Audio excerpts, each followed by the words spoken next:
American-led negotiators are edging closer to an agreement, in which Israel would suspend its war in Gaza for about 2 months, in exchange for the release of more than 100 hostages still held by Hamas. A deal that could be sealed in the next 2 weeks and would transform the conflict consuming the region. Negotiators have developed a written draft agreement, merging proposals offered by Israel and Hamas in the last 10 days into a basic framework that will be the subject of talks in Paris on Sunday. While there are still important disagreements to be worked out, negotiators are cautiously optimistic that a final accord is within reach.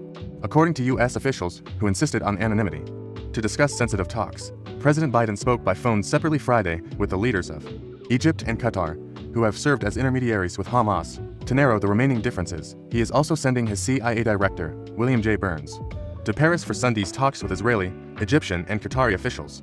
If Mr. Burns makes enough progress, Mr. Biden may then send his Middle East coordinator, Brett McGurk, who just returned to Washington, back to the region to help finalize the agreement. Both leaders affirmed that a hostage deal is central to establishing a prolonged humanitarian pause in the fighting and ensure additional life-saving humanitarian assistance reaches civilians in need. Throughout Gaza, the White House said in a statement Friday night summarizing the president's conversation with Sheikh Mohammed bin Abdulrahman Al Thani, Qatar's prime minister. They underscored the urgency of the situation and welcomed the close cooperation among their teams to advance recent discussions.